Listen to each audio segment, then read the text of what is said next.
안녕하세요. 만나서 반갑습니다. 환경직 공무원 9월 개강 설명회 시작하도록 하겠습니다. 자, 저는 이제 환경직 공무원 환경공학 개론이랑 화학을 강의하는 이찬범이라고 합니다. 자, 얼마 전에 이제 뉴스가 한번 떴어요. 원래는 지방직 9급만 쭉 시험을 본 지가 좀 오래됐었는데 이번에 국가직 9급 25년에 시험이 보겠다라고 이제 발표가 됐습니다. 그래서 국가직 9급 같은 경우에 이제 3월에 시험을 이제 보게 되겠고, 그다음에 지방직 9급은 6월에 시험을 보게 됩니다. 그래서 그동안은 사실 지방직 9급만 여러분들 이제 뭐 알고 계셨던 분도 계셨을 텐데, 8월에 초에 이제 공고가 났었고요. 그다음에 구체적인 계획은 이제 공무원 시험 발표 날 때 그때 구체적인 뭐 채용이라든지 인원이라든지 이런 것들이 나올 예정에 있습니다. 그래서 국가직 9급이 3월이고 지방직 9급이 6월이기 때문에 이 일정에 맞춰서 우리가 환경공학 개론과 화학을 잘 준비하시면은 우리가 또 많은 또 자리가 나오게 되겠죠. 그러면 또 좀 더 많은 분들이 공무원이 임용이 될 수 있는 그런 가능성도 커지게 될 겁니다. 자, 커리큘럼은 이제 기초 이론에서 기본, 심화 이론 같이 이제 기본과 심화를 과목별로 뭐 환경 같은 경우는 이제 뭐 대기, 수질, 폐기물, 소음진도 이런 식으로 카테고리를 나눠서 기본과 심화를 같이 공부를 하게 될 거고요. 화학과 같은 경우는 물론 이제 좀 나누면 나눌 수 있는데 어차피 얘네들은 하나의 그 챕터가 뭐 굉장히 좀 독립성들이 좀 있긴 있어요. 물론 연결되어 있는 전체가 하나의 어떤 구성이 좀 있긴 하지만 독특한 어떤 특성들이 있기 때문에 그냥 그 파트들 하나씩 이제 공부하면서 흐름에 맞게 공부하시는 게 조금 더 나을 겁니다. 그래서 이거 같이 이론을 진행하게 되겠고, 그 다음에 기출이 있는데요. 요거는 우리가 공부를 하고 나서 얼마나 내가 좀 이렇게 업그레이드가 됐는가, 그 다음에 공부를 어느 정도 이제 좀 실력이 됐는가를 점검해 본다, 이렇게 생각을 하시면 좋겠어요. 그리고 단원별 문제풀이로 넘어가는데요. 요게 뭐 환경직 같은 경우는 뭐 이렇게 뭐 수십 년치 어떤 데이터가 있거나 그런 건 아니고 좀 짧고 강하게 바짝 푼 다음에, 중요한 거는 기출만 계속 푸는 게 중요한 건 아니거든요.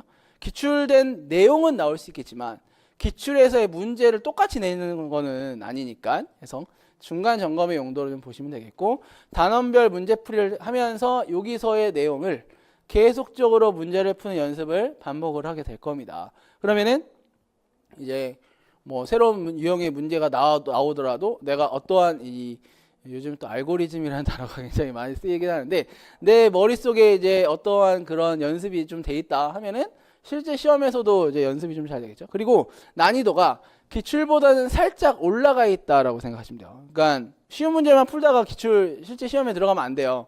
어려운 문제 풀다가 시험에 들어가야 돼요. 이게 우리는 특히 공학이기 때문에, 화학과 뭐 환경공학이기 때문에 생각을 하면서 푸는 어떤 그런 연습도 많이 필요하고요. 그다음에 출제자가 어떠한 뭐 생각을 가지고 냈는가 생각해 보면서 그걸 주무를 수 있어야지만이 어떤 유형이든지 다 대응을 할 수 있겠죠. 그래서 그런 연습들을 문제풀이와 동형 문제풀이를 통해서 진행을 할 겁니다.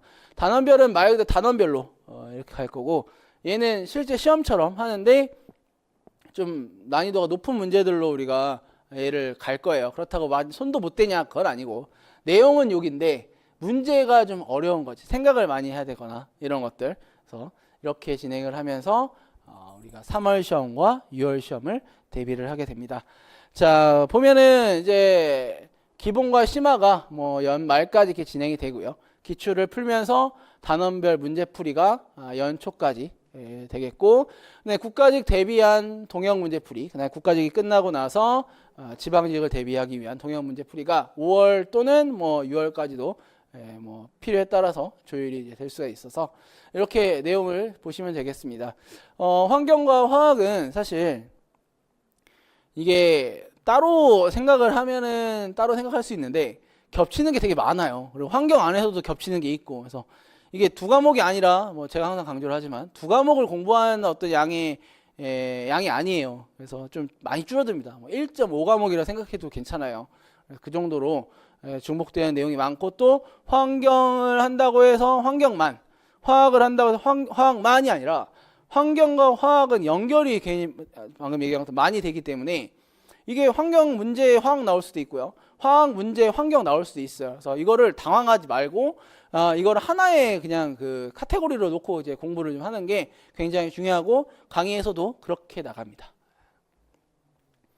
자, 기본서 보충자료 해가지고 기본 뭐 심화이론 이렇게 진행이 되고요. 단원별 문제풀이 보충자료 해가지고 단원별 문제풀이 뭐 진행이 되는데 뭐 중간중간에 이제 교재 이론을 계속 중간중간에 볼 거예요. 얘 같은 경우는 문제만 주구장창 푸는 게 아니라 문제를 풀면서 복습을 또 해야 되잖아요. 그래서 그 중간중간에 계속적으로 하나의 어떤 카테고리를 굉장히 좀 정리를 하면서 문제를 풀고 이건 이래서 이게 적용이 됐다.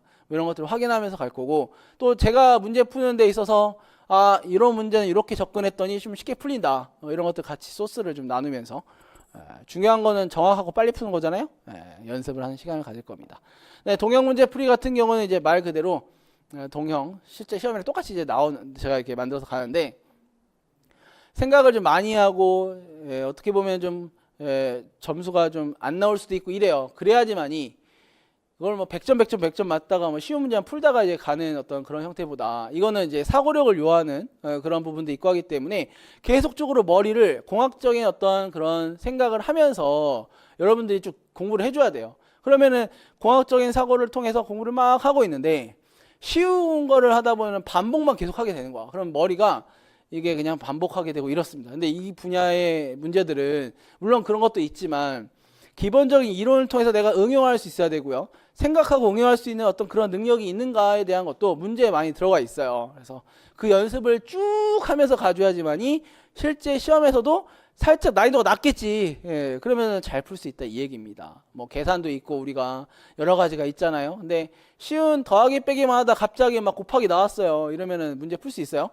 더하기를 10번 하면 되는 것도 있긴 하겠지만 근데 그것도 어렵죠. 그래서 우리가 환경, 공학이고 엔지니어링이라는 단어를 사실 쓰죠. 그리고 화학도 마찬가지로 뭐 비슷한 그런 개념이에요. 그렇기 때문에 좀 어려운 문제들을 많이 보면서 공부하고 연구하고 하다 보면 물론 뭐 너무 그런 건 아니고 그러다 보면은 기출이나 뭐 이런 실제 시험에서 만나는 문제들은 그렇게 어렵지 않게 느껴집니다. 그랬을 때 더 빨리 풀고 자신감 있게 풀 수 있고 막 이래요. 그래서 동영 처음에 막 하다 보면은 좀 많이 점수가 안 나오고 하는데 계속 반복하다 보면은 또 점수가 막 올라가요.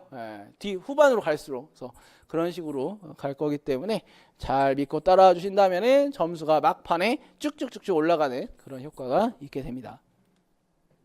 최근 이제 환경공학개론이랑 화학이랑 다 방문각에서 나온 그 교재를 사용하게 될 거고 그 다음에 단원별 문제풀이도 여기 같이 출판하게 됩니다. 방문각에서 나온 교재를 사용하게 됩니다. 그 다음에 과목적으로 이렇게 봤을 때 우리가 9월에서 보면은 이제 뭐 개론에서 수처리 기술, 그 다음에 상하수 계획 쪽으로 아마 넘어가게 될 거예요. 이게 이제 개론은 단어의 용어의 어떤 정의, 이 물질에 대한 정의 뭐 이런 쪽이었다면 개를 어떻게 깨끗하게 만들 것인가, 처리를 할 것인가에 대한 고민을 이제 처리 기술에서 하게 됩니다. 그래서 우리가 뭐 심화와 기본을 나눈다면은 얘가 기본 이론에 해당한다. 그 다음에 수처리 기술과 상하수 계획 같은 경우에는 약간 심화 쪽에 속하게 되는 그런 경향이 있습니다. 그런데 어차피 같은 흐름입니다. 그래서 굳이 기본 이론과 심화 이론 나누지 말고 쭉 물과 관련된 거 막 한 2달 공부하다 보면은 어떻게 보면 이제 머리에 많이 남게 되겠죠. 어차피 나중에 또 복습을 할 거니까. 상하수 계획 같은 경우는 조금 더 난이도 높은 내용이에요. 그래서 여기서 설마 낼까 하는 것도 있어요. 그런 포인트들이 좀 있습니다. 그래서 그것들만 위주로 우리가 한번 공부를 해두게 되면은 정말 한 문제가 내가 출제자가 한 문제를 갖다 내가 정말 어렵게 내겠다 하면은 뭐 이런 쪽에서 나올 수도 있는 거기 때문에 그걸 대비하기 위한 내용이다. 그리고 대기도 마찬가지예요. 개론과 대기오염 물질의 처리 기술 마찬가지로 대기오염 개론에서 이런 대기오염 물질에 대한 정의가 이루어질 거고 그거에 대한 처리를 어떻게 할 것인가 이건데 수처리와 대기오염 물질 처리는 약간 비슷한 개념으로 갑니다. 물은 부유성과 용전성으로 나뉘는데요. 그 다음에 대기는 입자산과 가스산으로 나눠요. 녹아있느냐 떠다니느냐에 대한 개념이어서 비슷한 내용이 적용이 돼요. 그러니까 이것만 잘 해놓으면은 여기도 어느 정도 좀 적용해가지고 우리가 공부할 수 있어요. 그리고 좀 쉬울 수 있습니다. 그 다음에 이제 연료와 연소인데 이것도 마찬가지로 기본적인 그런 연소에 대한 계산이라든지 연료에 대한 특징들 위주로 보면은 대기 환경 쪽에서 잘 공부를 할 수 있을 거고, 가장 많이 기출된 거는 사실 수질과 대기죠. 얘네들을 놓고는 갈 수 없습니다. 특히 수질이 더 비중이 좀 크고요. 그 다음에 조금 나오는데 쉬운 데가 있어요. 많이는 안 나와. 하지만 쉬워. 걔가 폐기물이에요. 관리, 중간 처분, 최종 처분 뭐 이렇게 되어 있는데, 요거 같은 경우는 이제 굉장히 내용이 쉽기 때문에 막 그냥 교양처럼, 그냥 재밌는 이야기처럼 이렇게 흘러갑니다. 그것도 일상 주변에 되게 많아. 우리가 뭐 폐기 쓰레기가 가네, 저 차는 어떻게 저렇게 가지, 뭐 이런 거 있어요. 그 다음에 뭐 압축, 매립, 뭐 최종 처분, 뭐 이런 것들도 있고, 소각, 뭐 이런 것들도 있고 이랬습니다. 그래서 대기의 연소와 폐기물의 소각이 또 겹치고요. 수질에서의 슬러지 처리와 폐기물의 슬러지 처리가 똑같아요. 같은 내용이에요. 공부를 한 번만 하면 돼. 그래서 많이 겹친다. 그만큼 공부할 게 줄어들게 되는 그런 파트입니다. 그 다음에 이제 나중에는 이제 나머지 이론들이 쭉 있어요. 토양, 지하수, 소음, 진동, 법규, 공정시험 기준, 기출문제 풀이까지가 쭉 이어지게 돼 있고, 9월에 개강하는 이 커리에서는 이런 정도와 공부를 하게 될 겁니다. 자, 그 다음에 화학인데요. 화학은 이제 보면은 여기서부터 볼까요? 탄소화물에 대한 내용이 이제 9월에 거의 시작이 될 겁니다. 그러면은 이게 탄소니까 C지. 그러면은 대표적인 게 탄화수소 같은 게 있어요. 뭐 이런 것들. 근데 이게 새로운 내용이 또 막 나온 게 아니야. 앞에 우리가 화학 결합을 할 거거든요. 거기에서 일부의 어떤 내용들이 좀 이렇게 나와요. 그게 좀 연결이 돼 또. 그래서 이렇게 되겠고, 그 다음에 이 파트 4를 기준으로 해서 5가 완전히 좀 다른 내용이에요. 여기 보면은 뭐 구조, 그 다음에 뭐 이성질체, 작용기 해가지고 이 어떤 물질의 구조나 결정 모형, 결합 뭐 이런 것들과 관련된 내용이 4앞까지입니다. 4까지. 근데 5부터는 뭐냐면 뭔가의 반응, 너랑 만나서 얼마만큼 열이 발산되느냐, 아니면 열이 흡수하느냐, 뭐 이런 것들이 또 있거든요. 그게 이제 이후의 내용인데, 얘가 이 앞 6, 7, 8, 9에 대한 내용에 대한 뭐 간단한 오리엔테이션 같은 그런 개념이에요. 잠깐 소개를 하면서 이런 내용들이 이제 뒤에 나올 거예요가 여기야. 그렇죠? 그리고 6을 보면 물질의 상태와 용액입니다. 그러면은 이제 뭐 고체, 액체, 기체가 있겠죠? 그 다음에 고체, 액체, 기체인데 특히 고체 같은 경우에는 어떻게 생겼느냐가 또 나올 수 있어요. 그게 결합과 관련된 부분으로 또 앞에서 배운 내용이에요. 그 다음에 액체 같은 경우에는 뭐 농도라든지 이런 것들. 기체는 뭐 기체의 어떤 그 상태, 그 다음에 어떤 또 기체에서의 또 화학 법칙이 있거든요. 이런 것들. 그 다음에 분자 간의 상호작용, 결합. 이런 것들이 묽은용의 총합 이런 것들이 좀 나와요. 근데 얘는 어디서 많이 좀 봤을 수도 있어요. 왜냐하면 우리가 앞에서 수질환경을 했는데요. 수질환경이 환경화학이라는 파트가 있어요. 그 환경화학이 얘가 되게 많이 들어가요. 그래서 환경화학이라는 이름으로 여기가 이제 들어가는 거야. 그리고 보시면은 지금 뭐 이렇게 동그라미가 좀 있는 게 있거든요. 지금 우리가 9월 개강에 대한 설명이기 때문에 그때 다룰 내용들만 이렇게 들어가 있는데 전체 오리엔테이션을 한번 보시거나 하시면은 자 이렇게 표시해 놓은 게 있어요. 얘네들은 다 뭐냐면 환경화학과 좀 겹치는 그런 환경화학이라고 했을 때 우리가 말할 수 있는 그런 파트들이에요. 왜 그러냐? 이게 경력직을 이제 한다거나 아니면 또 뭐 군무원 뭐 이런 것도 있고 하잖아요. 환경화학이 과목으로 있는 경우가 있어요. 그러면은 환경화학이라고 된 거를 따로 공부해야 되냐? 그건 아닙니다. 우리가 이 안에 환경화학이 포함되어 있어요. 그렇기 때문에 이러한 내용들을 주로 공부를 좀 하고 문제를 풀고 환경을 같이 해준다면 환경화학에서 웬만한 문제들은 다 풀 수가 있다. 이렇게 생각을 하시면 좋겠습니다. 자, 그다음에 자격증에 대한 내용을 해볼게요. 우리가 환경직 공무원은 자격증을 취득을 하게 되면은 우리가 그 가산점이 있습니다. 기사산업기사 5%, 기능사 3% 이렇게 되는데 물론 요즘 추세가 사실 전공이시거나 하신 분들은 대부분 자격증을 따고 이걸 준비하시는 분들이 많이 있어요. 그런데 우리가 전공자만 시험을 또 준비하는 건 아니죠. 이 강의를 통해서 비전공자도 충분히 할 수 있습니다. 그런 경우에는 내가 자격증을 딸 수 있는 과목이 있고 딸 수 있는 종목이 있고 못 따는 것도 못 딸 수도 있어요. 그런데 기사산업기사 같은 경우에는 관련된 학력을 갖고 있어야지만 응시가 가능합니다.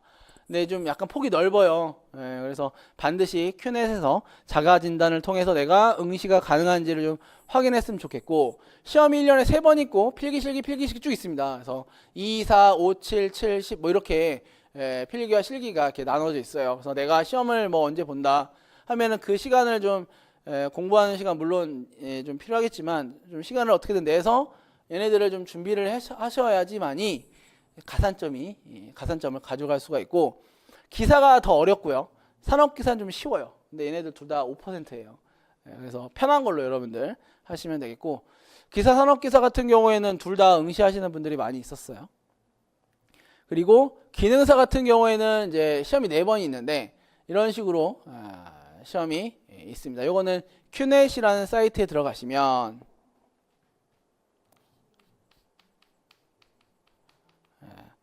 확인을 해볼 수가 있어요. 그리고 여기서의 기능사는 환경 기능사를 얘기합니다. 큐넷이라는 사이트 들어가서 환경 기능사를 얘기해요.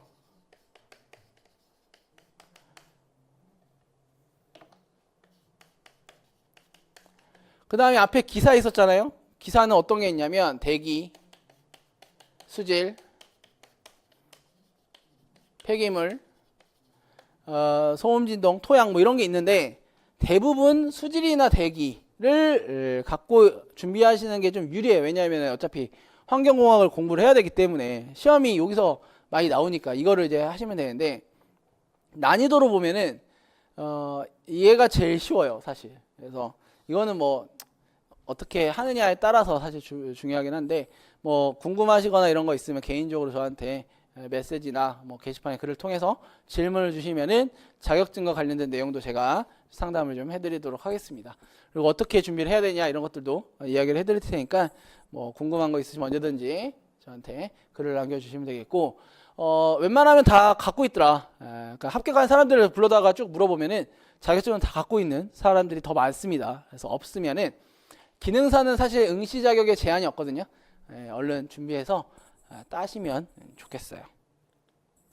자, 시험을 준비하는 데 있어서 자격증 취득 말씀드린 것처럼 기사가 어렵고 산업기사 기능사긴 한데 얘는 3, 얘는 5예요. 그렇기 때문에 뭐 개인의 여건과 상황에 맞게 잘 준비하시면 좋겠고, 그 다음에 환경공학 같은 경우는 이제 수질이 제일 중요해요.